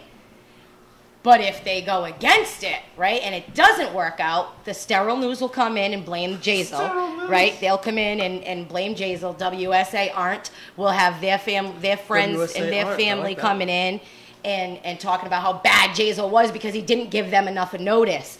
That those 5 days weren't enough notice. But my thing is, right, if we go back to the calendar, those 5 days, and I check on all 6 of those city councilors to see what events they attended in those 6 days, I'm willing to bet they did an awful lot of stuff in those 6 days, except pick up the document and read it. Well, this opened up the door for people to say, wow, they must have really colluded to not show up altogether they for did. this meeting as well. Isn't that called an open meeting violation? Yeah. Okay, just want to make sure. There's no concrete evidence, but for them to not show up all at once, I just want to throw out the names again. You have Council President Kadim, Pereira, Ponte, Cabaceres, Mitchell, and La Liberty LeBeau. Okay, but we also have to make sure we mention that 2 of those people are mayoral candidates. Linda Pereira and Rich Cabaceres want to be your mayor after deliberately sabotaging city employees, right? To get their just due. I mean, in the whole time, these same city councilors were sticking up for the poor DCM. How dare you do that, right? They stuck up for your bosses, though. Ken Pacheco lost $10,000 in pay and salary, and they were, stop the presses. There's a lot of home composting you could do with that $10,000. Sure could. So again, I want to go back to this. So Council Kadim, Pereira, Ponte, Cabaceres, Mitchell, and La Liberty LeBeau all were not in attendance to this meeting, and it was looked at as a boycott by this individual. And when you look at how council meetings have gone, when you look at some of the external things that are going on, so and so's being investigated for FBI, and Right. all if you go on the news hour, who's being interviewed and the Yeah. most and talking about what's quote wrong with the city and all this and that, you gotta understand where the effort is coming from. You can see it Of course. as plain as day there. Of course. So 3 other councils that did probably very much likely make a mistake that day of not reading the 3rd page of that document that clearly stated March 1st was the deadline. They showed up to this meeting. The Camaras in law. Yeah, they showed up to this meeting because they probably very likely made a mistake. So they showed up to the meeting to correct the mistake. Because that's their job. And It's written in our and ordinances. the other 6, and again, I'm not. If it looks like I'm giving anyone a pass, I'm just pointing out the way it went. That's all I'm doing. And they showed up, and 6 people did not show It's up. the way they've been sabotaging the entire process right from the very beginning to make the current mayor look bad. Yes. And I'll go so further as to say that even Pereira and Mitchell have done this for years Very much so. with the mayor. Whoever the mayor is, they deliberately sabotage whatever it is they're doing. Because if you go back, if it's a mayor that they like Sutter, they'll go to bat for him and say, yeah, we'll raise taxes and yeah, we'll put fees and no problem. Hashtag Fort Lauderdale. Yeah. But if it's somebody they don't like, Hashtag they never don't even forget. show up to a meeting. That's pretty much where everything is already set in stone. It's just a formality where they have to say yes. But they didn't even care enough about the city to do that. They would have rather the city have been sued a second time. Also, I'm going to say their names again who decided to not go to this meeting. Kadim, Sean Kadim, Pereira, Linda Pereira, Ponte, Cliff Ponte, Cabaceres, Richard Cabaceres, Mitchell, Raymond Mitchell, especially Mitchell. experienced Oh. non-performer. I won't put Pamela Libby LeBeau in this one because I don't think that she was doing this as much as the other guys were. She still should have done her I job, need read it, to and showed up. finish this Sorry. one.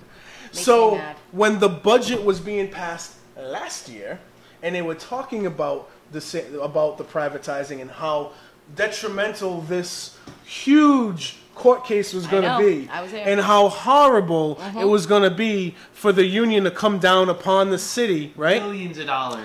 Our backs were going to be broken. We were in going to this- go bankrupt. Yes. It was going to push us. It was gonna those particular, not Pamela Libby LeBeau, but the other ones, especially Ray, especially Cliff, and then you can throw in Sean, Linda, and Cabaceres as well, mentioning it as well, that this was going to be a horrible situation for the city to privatize the hauling of trash Hauling.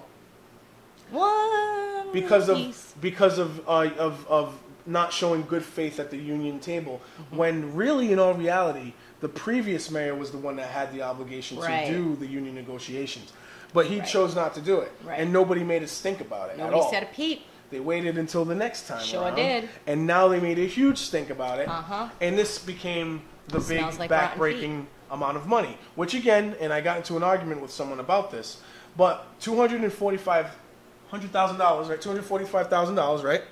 Uh-huh.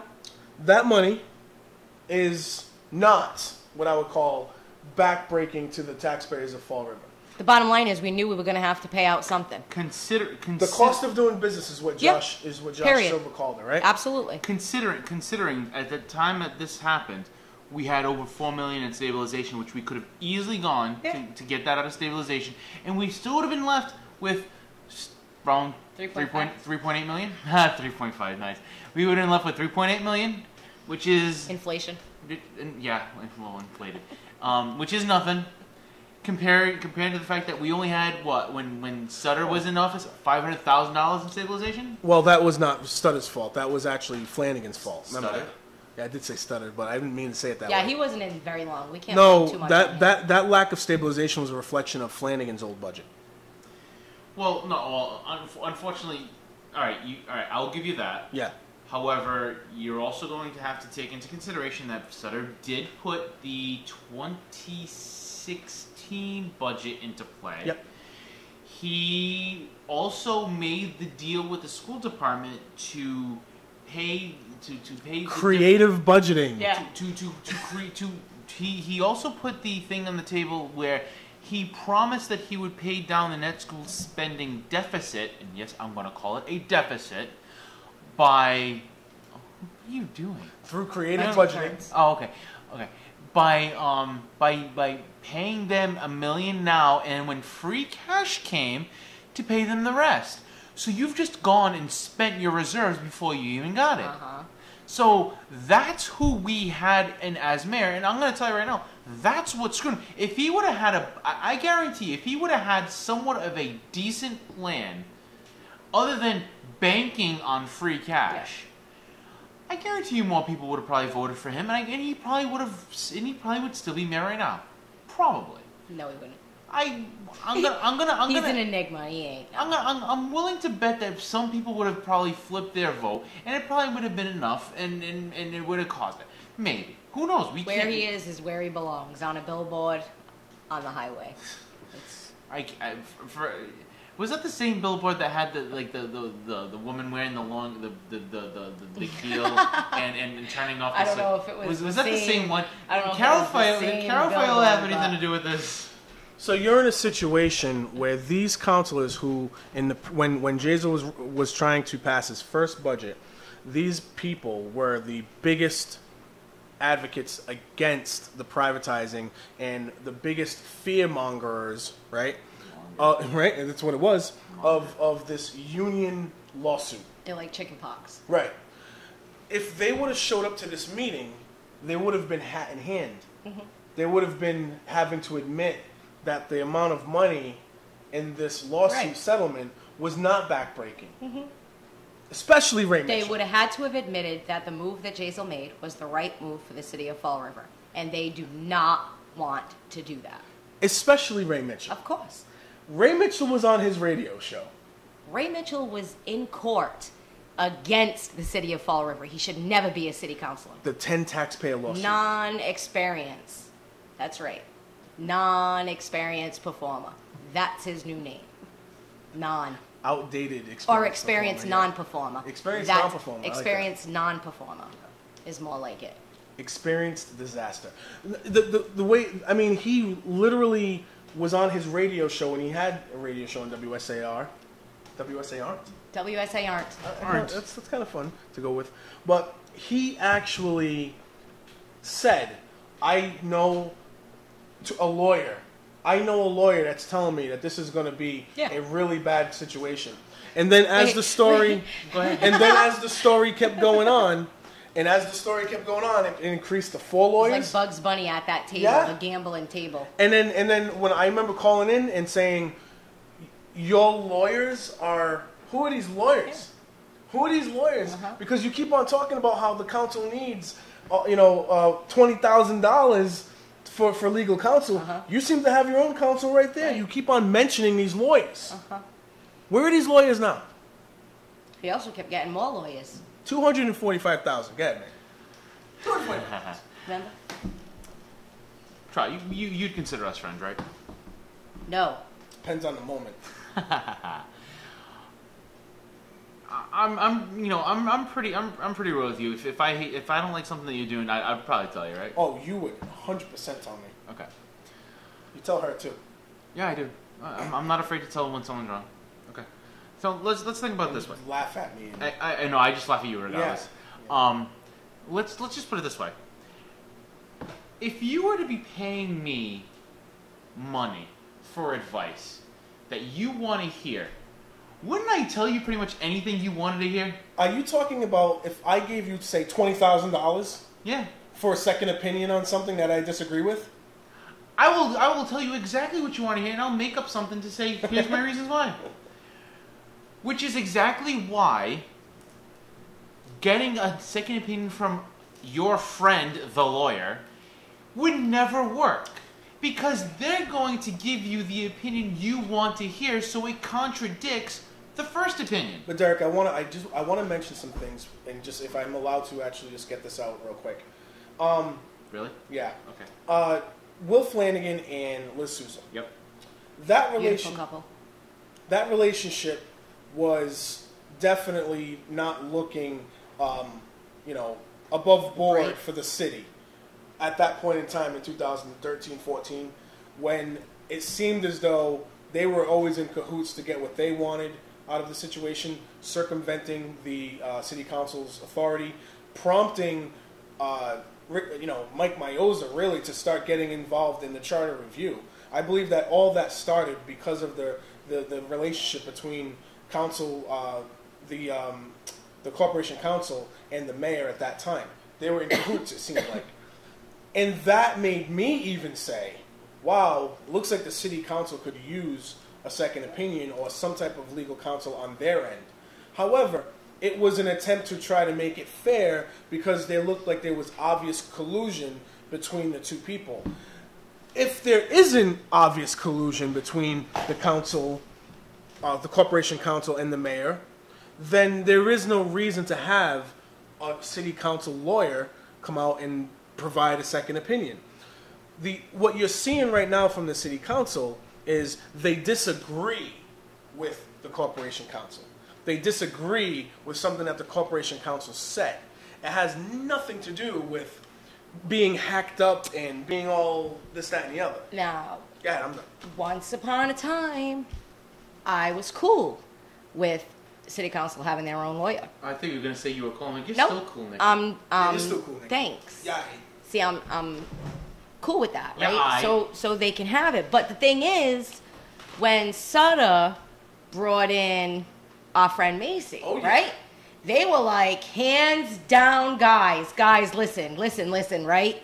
He is the best judge, Judge Macy. He's not even just a lawyer, he's a judge, man. He does right by the city. He's such a great judge, right? He's fabulous until Jaisel gets elected.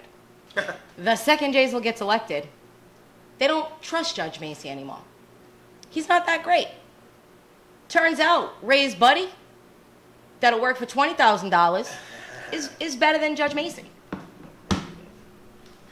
I remember, and Right. I believe it was Ray, when they were talking about the privatizing, and he was giving his opinion, and Joe Macy was giving his opinion Yeah. on it, and he said, Ate it right up. no, when it was privatizing, Oh, and the Ray other was way, against okay. it, and Ray was Okay. against it. Ray said something like, well, it was not my corporation Yeah. council, or something to that nature, Yeah. like, whoa. Not my corporation. Or something. It wasn't exactly like that. I don't want to say word for word, but it No, was something in to other that- words, it to was that. basically like, well, he works for Jaisel, so now Right. I don't trust him. Yes. But that's just the point that I'm trying to make. So no matter what, whoever the mayor is, Ray has a problem with him. Right off the rip, Ray is not going to agree with anything they have to say. Even if he himself was so confident with Macy. That's what's comical to me. You can't talk so great about him, and then 9 months later, when it's not working the way you thought it was going to go, your candidate didn't get elected. Now you're against Macy because you don't like the man. When Ray Mitchell is in all a room, personal. when I'm in the same room with Ray Mitchell, I can talk to Ray. I like Ray when I'm talking to him Oh, I as a regular can't even. individual. Oh, I know why because you got Crocodile burnt. tears. Right. Faker. But when he's in that seat, I can't even stand to look because he will literally just lie, and he won't even bat an eye when he lies. He's a parrot. It's so unbelievable. He brought up a topic, and Linda too. They brought up a topic of the retirement funding, right? He brought this guy out of the crowd to do this whole rigmarole, and at the very end of it, the guy who was sitting at the table on the floor said, "Oh well, yeah, I don't have all the information Yeah. that the city administrator has. There's other funding. Right. There's other funding sources that are coming in. Well, then that's what it is." And I looked at Ray and I'm like, "You just wasted everybody's friggin' time."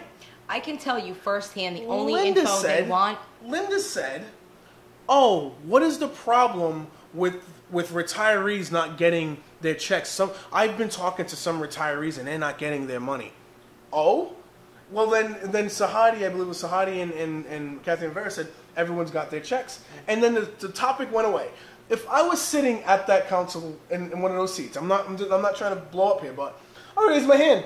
I'd have been like, that's a very serious topic that we need to discuss.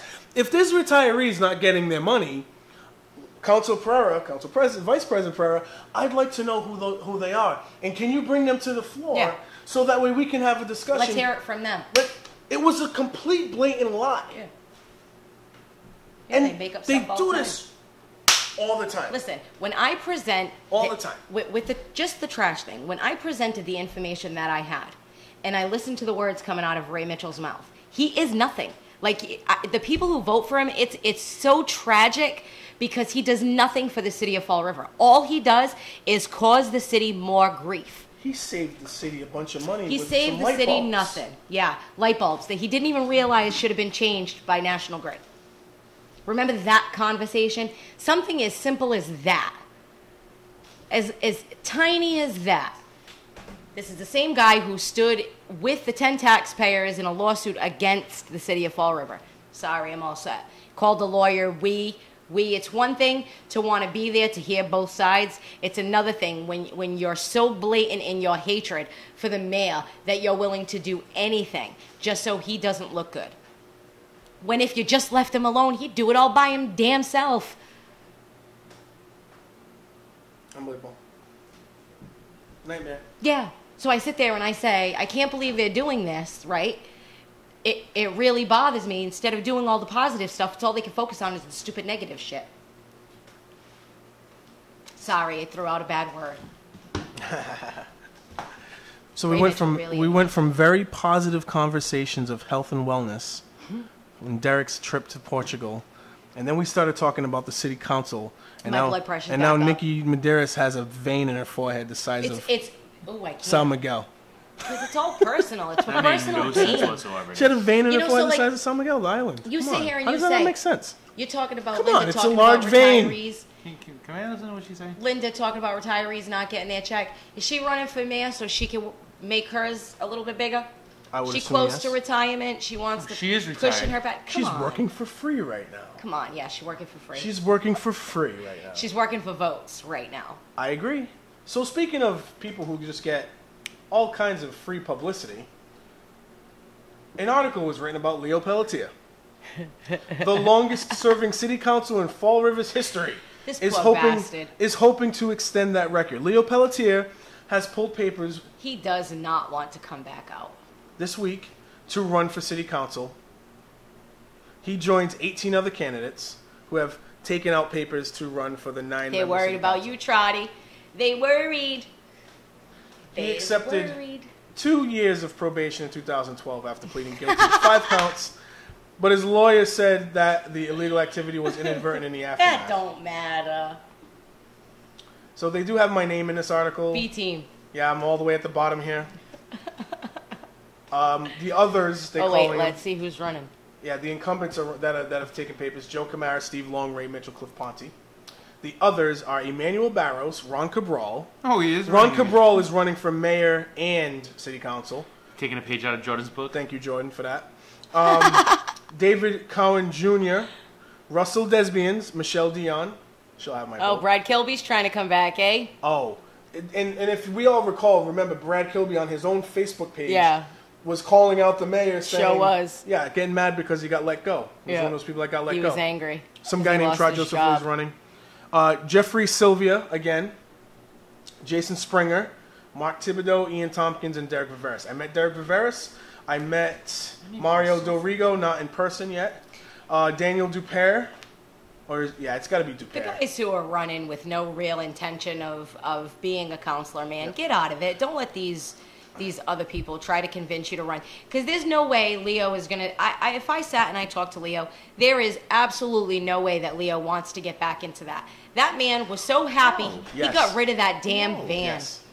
He got rid I'll of be able the to talk. damn van. He got rid of that van? He got remember he put it away? Yeah. He said, I'm not running anymore. He put away the van and he bought a new car. It was in the newspaper that he bought a new vehicle.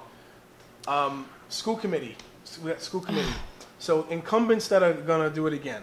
Mark Costa, Paul Coogan, Joe Myers. Oh, yay for Joe So Martins and Paul Coogan. there's some notable missing names from the incumbents list. Yeah.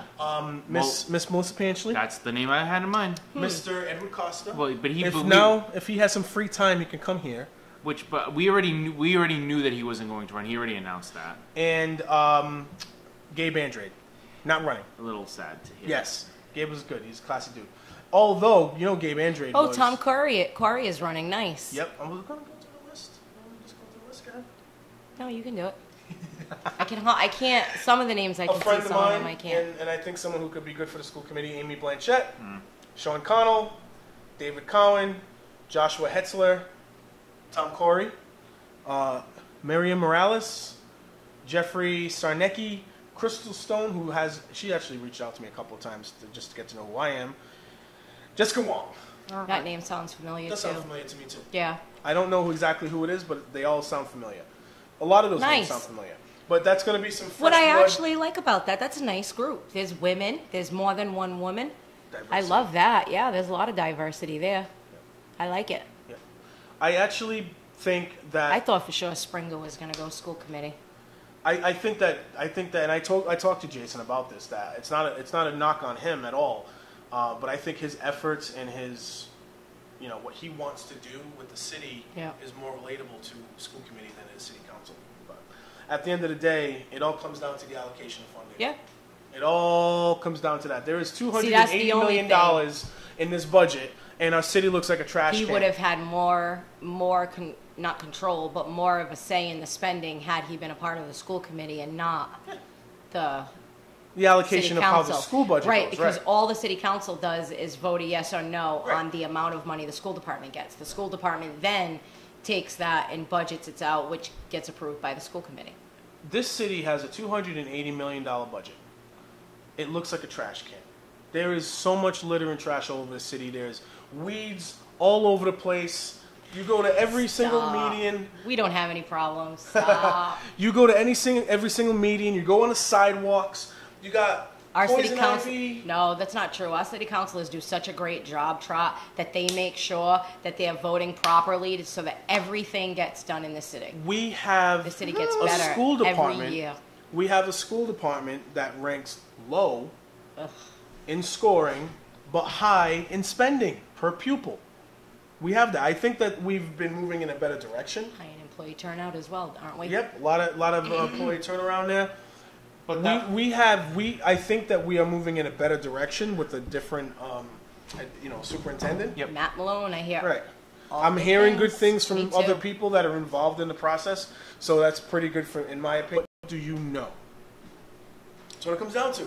You know. What did you know and when did you know it? You know who these people are now. You know who Linda Pereira Oh is. God, I'm not too old. You please tell me you guys understood that. You didn't. I can tell you're iffy about it. Richard Nixon, Yeah. just Watergate. Okay. You know who Linda God help Pereira us all. is. You know who Richard Capaceres is. You know who these people are now. No, we don't. You know who these people are now. Do you want them? You know who Jesus Correa is now too. You know his whole business. Do you want these people involved in the decision making of your tax money anymore? Of your life, Pretty much. the direction of the city, your livelihood. your schools, the kids' schools, everything. Homes, taxes, fees. Sean we see what Kadim. they've gotten us so far, man. You know who Sean Kadim is now. 8,000 people voted for him, something like that. He's the guy who does an awful lot of talking while he's city council president. But I will say this. In this entire time, every time he opens his mouth, I'm thinking, he's got such a big mouth now. And he didn't open his mouth with the window thing. Like, I know I go back to that a lot. But you It's know, a mystery. I was also on his side for a long time. But the more he talks, the more I'm like, Wow. yeah, he's a little on the arrogant side. Now I find it going a little past where I thought it was going to go. He's more arrogant than I intended. And just some of the things that I've caught him saying and talking about, like, just for me, and I'm like, wow, even though he gives the excuse, we all had to do what the mayor tells us to do. But you're not now. So I'm kind of like, how come before you kept your mouth shut, but now you're like, ah. So there's some reason you kept your mouth shut before, and I don't think I I don't told think you he there's had a a reason plan. he's coming back. So maybe he's coming back to get rid of some maybe there's paperwork or something. I don't think he had a plan. I that's- just think he's just trying to make a bunch of people No, something. look stupid. And in the process, he's not made himself look like the leader that he claims to No, be. he's making himself look worse because I was kind of on the fence with him. When we were having during the entire recall election, even though I was I supported Mayoza publicly, I was early on trying to get Sean Kadim to get involved and get back into the city, and I was like, I think you could be good. The city was in good condition when you were the city administrator. I was completely fleeced, completely fooled by how that whole entire thing looked. And you come to realize he had more of a hand in a lot of the crap that was going on. Well, than most people I did. won't say that he had more of a hand because I'll go with all I can go on is what he has said. But I'm going to go on what he has said. But again, actions speak louder than words. So if you knew that, if it's so easy for him to come out with some of the things he's coming out with now, right? I just don't see why he would have kept the 22 windows a secret. He blatantly, I mean, he comes down, he talks the whole story. He came downstairs, talked to Ken Pacheco, yada, yada, yada. So you're telling us you knew all of those, but you didn't say anything. No. Now you can't shut up. So it's.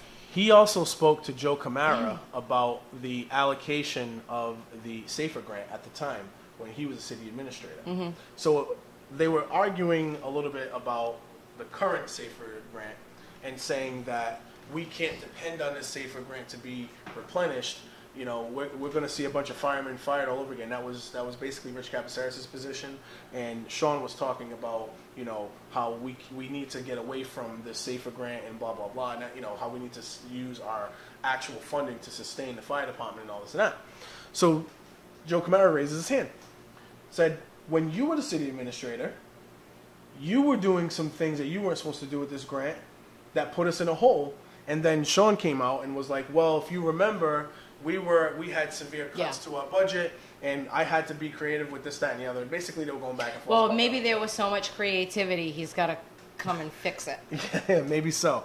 But the whole point is, I believe that a part of him coming back to the council was manyfold, not just one or two reasons, but many reasons. So he can justify himself. And Still the say whole it's situation, something big. I still say at the end there's still something maybe big. so. I'm waiting for it. Maybe so, but I don't. Maybe it's just not the big that I thought it was going to be. Maybe Maybe. it's big on the other end. Maybe he's got paperwork that he needs to get rid of. I think once. I don't know. Like I think you will see Sean Kadim in the future one day run for mayor again. I see it happening. I see it happening. I think he's just setting himself up. Be in the trash before that happens. He can't do it. He can't do it. I don't think he could do it now. No, he can't do it. Right. And until he's no longer the city administrator for the CCOM, And that would just be stupid he to can't give do up it that because job. there are actually laws that are preventing him from doing it. He actually violated those laws when he did it for the first time in 2015. I believe he will be seeking mayor, especially if Linda Pereira is able to figure out a way to beat Jazel.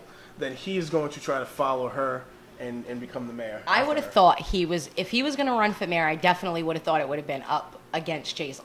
And I think Jazel would have had a hard time, him and Sean, going head to head. I think it would have been a decent argument. I think it definitely would have been a battle for the votes with just them two. But when you throw Linda, so sad, in there, right?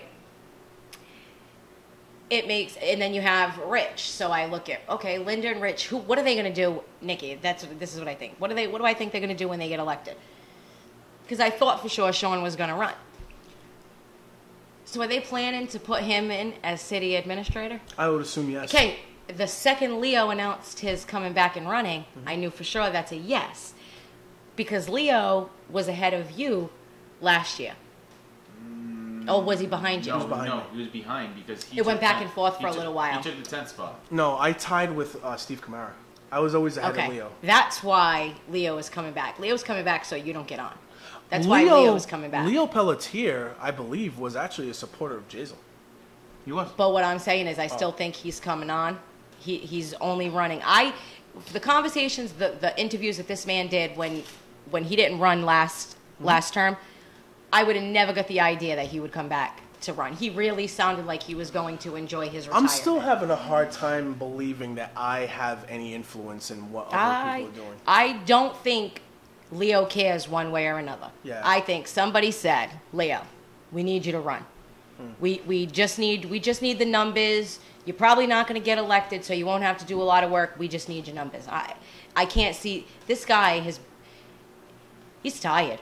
Like you know, I love Leo. Like I can't see him running that big out of his surgery- heart and like that surgery he had on his neck. That's what I'm saying. I'm not understanding. I don't think he's running because he wants to be involved. This is a big job. And for Leo, I just don't see him wanting to give up that much retirement to get. It's more work now than it was when Leo first started running. He's got a family. He's got grandchildren. I just don't think this was his idea.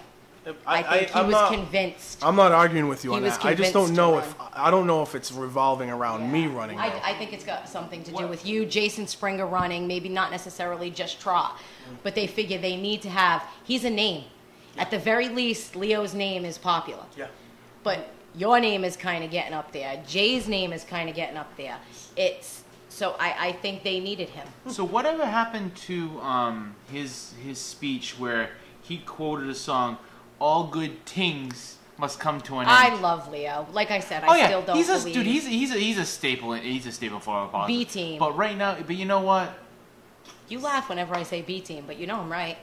But you know what? He just. I'm sorry. Going into the sunset and staying there probably should have been where he's. Do we really think that Leo wants to sit there and read the budget from beginning to end? No. Absolutely not. I got a few things to ask about Yeah. this. Yeah. I love Leo. Leo isn't I wanting to waste his time for this stuff. But besides, he got rid of it. He got rid of the creepy van. He's no It longer. wasn't a creepy van. It was Leo. It was a. You saw that van from a mile away. It was a creepy Listen, van. There's an older woman who drives around in a red van, and every time I see the beginning of the van, I go, "Ooh," and it's not. It's a creepy van. Hey, wait, what do you do, Nikki? All right, good. I'm glad you repeated that for clarification. Point of clarification. Hashtag. Yeah, I'm sorry. Yeah. Leo, I mean, 18 years Somebody of service. wanted Leo to come back. 18 years of service. Thank you very much, though. But please continue to enjoy your retirement. I just, again, vote for who you want to vote for. If you vote for someone like Leo Pelletier, you're voting to keep things the way that it's always been. Yeah, he if ain't you're reading voting the for budget. Poor Counselor Linda Pereira, again, vote for who you feel is the right choice. But again, you're not voting for changes to the city. You're voting to keep the same type of city Right. that had 10% would rather go to retirement and half of that going towards the maintenance of the city. You go to- That's the kind of system you want to stay in. Then continue down that road. Kick that can down the road a million different times. Everybody could do their own research. Yeah. Thank you, everybody. This was one of my favorite shows. I am glad that it had everybody back for this one. It's just because you were able to eat without interruption. I have no idea what these people are talking about. Can I do my natural sign up? Can I do my woo? Go ahead, I haven't done man. that in a while. See you later, guys. Have a good day. Enjoy the weekend. He's got the Woo! Nixon two-face.